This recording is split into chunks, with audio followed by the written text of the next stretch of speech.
This channel does not promote any violent, harmful, or illegal activities. All content provided by this channel is meant for an educational purpose only. Voter তালিকায় নাম না উঠলে সপরিবারে উত্তরপ্রদেশে চলে যাব, এই ভাষাতেই ক্ষোভ উগরে দিলেন নন্দীগ্রামের দুজন অবসরপ্রাপ্ত সেনাকর্মী। দেশের হয়ে যুদ্ধ করার পরেও প্রমাণ করতে হবে আমি ভারতীয় নাগরিক। শুভেন্দু অধিকারী নির্বাচনী কেন্দ্র নন্দীগ্রামের ভোটার প্রদীপ প্রধান এবং প্রদীপ জানা। কমিশন এই দুজনকেই শুনানিতে ডেকেছে বলে এখনো পর্যন্ত জানতে পারা যাচ্ছে। যেহেতু আমি ডিফেন্সে সার্ভিস করে আছি, পুরো ডকুমেন্ট আছে, আমার জায়গা দলিল আছে, সব কিছু আছে। এরপরে আমি কিছু বলতে পারবো না। ডাকলে আমি যাবো, ওখানে হিয়ারিংয়ে যাবো। তারা আমার যে কোনো একটা ডকুমেন্ট দেখবে, তো সেটাই আমি তারা ডিসিশন নেবে। আপনার বাবার নাম নেই বলছে। বাবার নাম নাই বলছে, তো তার জন্য তো আমি দায়ী না। আমার ডকুমেন্ট যখন আর্মিতে গেছিলাম তখন আমার ডকুমেন্টটা কোথায় ছিল? ডকুমেন্ট তো সেখানে ছিল, সেন্টারে। যেহেতু 2000 দিয়ে বাবা মায়ের কিংবা দাদু ঠাকুমা দিদা এদের লিঙ্কে নাম তুলতে বলেছে, ওদের কোনো লিঙ্কেজ পাইনি বলে 4টা হিয়ারিং দেখিয়েছি। সেই সঙ্গে 2002-এ 3টা নামের মিসম্যাচ আছে, 2002 থেকে 2025। 2002-এ যে নাম ছিল গৌরাঙ্গ ভূঁইয়া, আর একজন ছিল বাসুদেব দাস, আর একজন ছিল হাবু দাস। ওরা তিনজনেই 2025-এ নামের মিসম্যাচ। এসআইআর ফর্ম জমা দেওয়ার পরও খসড়া তালিকায় নাম নেই 18 জন ভোটারের। নাম না থাকায় বিএলওর বিরুদ্ধে ষড়যন্ত্রের অভিযোগ। তালিকা থেকে নাম বাদ দেওয়ার বিষয়টি জানতে চাওয়ায় ভোটারকে মারধর করার অভিযোগ উঠেছে খোদ বিএলও সুব্রত দাসের বিরুদ্ধে। এই ঘটনা মুর্শিদাবাদের শামশেরগঞ্জ বিধানসভার 110 নম্বর বুথে ঘটেছে। আর এই ঘটনায় ব্যাপক চাঞ্চল্য পড়ে গেছে।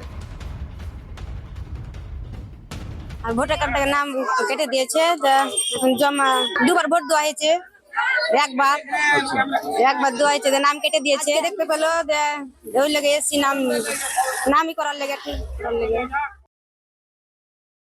আমরা কাউকে মারধর করিনি। যদি কোনো কিছু ওদের বলার থাকে সেখানে আমাদের আধিকারিক আছে, ও জানাবে। সেখানে আমি আমার অফিসিয়ালভাবে আমার যা বলার বক্তব্য সেটা বলবো।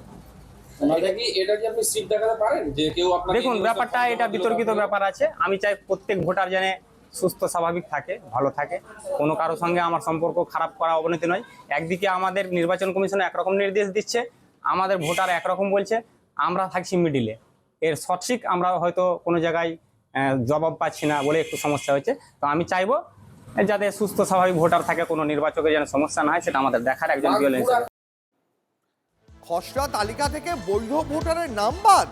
বাদুড়িয়া চাত্রার 15 নম্বর বুথে 7 জন ভোটারের নাম বাদ পড়ায় কেন্দ্র করে বিতর্ক তৈরি হয়েছে।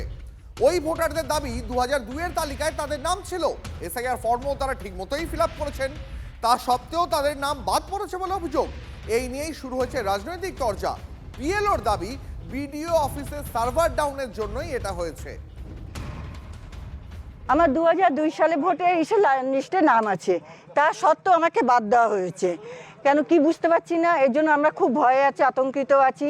এর জন্য আমাদের ডিএলএড দায়ী না কে দেয় তাও কিছু বুঝতে পারছি না। এখন কি হবে সে নিয়ে, যেতে নামটা আমাদের আসে সেই দিকে একটু ব্যবস্থা করতে হবে। মানে 2002 সালে ভোটার লিস্টে আমার নাম আছে, আমরা এসআইআর ফর্ম জমা করেছি, বিএলও তাতে সই আছে। এইবারে দেখা যায় সেই লিস্টে আমাদের নামটা নেই। হ্যাঁ, এখন আমরা এর জন্য আমরা আতঙ্কিত। আমরা 2002 সালেও ভোট দিয়েছি, 2025-এও ভোট দিয়েছি। তা আমাদের ভোটার লিস্টে দেখা যাচ্ছে যে আমাদের ভোট নেই। আমাদের ভোটটা গেল কোথায় কেটে? বিএলও বলছে যে তোমাদের ভোটার নেই। কেন আমাদের ভোটার থাকবে না? আমরা এই দেশীয় মানুষ, কেন আমাদের থাকবে না? আর যারা বাংলাদেশ থেকে আসছে তাদের ভোটার হয়ে যাচ্ছে, তাদের সব হয়ে যাচ্ছে, কেন হবে এই সমস্ত? আমাদের বলেছে যে এরকম তোমরা এখানকার তোমরা নিখোঁজ, তোমাদের হচ্ছে কি ক্যাম্পে বলেছে নিয়ে যেতে হবে, ওখানে থাকার কথা বলেছে। বাংলাদেশিও যারা আছে তাদের নাম উঠে যাচ্ছে, তারা এখানে নেই, তাদের নামও উঠছে, অথচ আমাদের নাম উঠছে না, আমাদের নামই নেই। বলছে যে তোমরা এখানকার স্থানীয় না, এরকমই কথাবার্তারাও শুনছি। কিন্তু যারা বাংলাদেশ থেকে এসছে তাদের নাম উঠছে, আমাদের নাম উঠছে না কেন? আমাদের তো এখানকার স্থানীয়। ফর্মই ফিল আপ করা হয়েছিল, অনলাইনে ডিজিটাইজড করা হয়েছিল। এবার আবার ফর্ম ফেরত আসে, 32টা এরকম ফর্ম ফেরত আসে। তখন আমি বিডিও অফিসে জানাই এগুলো কি করব। তখন বলে এগুলো আনট্রেসেবল দেখিয়ে দিতে। তখন তার মধ্যে আমি যাদেরকে পাই 3 জন তারা অনলাইনে ফর্ম ফিল আপ করে দেয়, বাকি থাকলো 29টা। এই 29টা আনট্রেসেবল দেখাচ্ছে। এর দায় সম্পূর্ণ বিডিও অফিস এবং ইলেকশন কমিশনে। এটা সাধারণত অ্যাপের সমস্যা অথবা সার্ভারের সমস্যার জন্য হয়েছে। বিডিও অফিস আমি জানিয়েছি, বলেছে এদের হিয়ারিংয়ে আসতে হবে, হিয়ারিংয়ে আসলে সব সমস্যার সমাধান তারাই করে দেবে। আমরা 6 থেকে 7 জনের নাম খুঁজে পেয়েছি যারা এনিমেশন ফর্ম তুলে জমা করেছে। তারা 2000 ভোটার তালিকার নাম ছিল, 2025-এ তারা ভোটার ছিল, 2024-এর লোকসভা নির্বাচনেও ভোট দিয়েছে। কিন্তু দুর্ভাগ্য এখন তাদের নাম আমরা দেখতে পাচ্ছি বাতিলের জায়গায়, যে তাদেরকে খুঁজে পাওয়া যাচ্ছে না। এবং এই যে খুঁজে পাওয়া যাচ্ছে না, নিশ্চিতভাবে ইলেকশন কমিশনের যে দ্রুত কাজ করা, আমরা খুব অল্প সময়ের ভিতর দেখতে পেয়েছি, যেটা 2 বছরের কাজ 1 মাসের ভিতর করার চেষ্টা করেছে। তার ফলে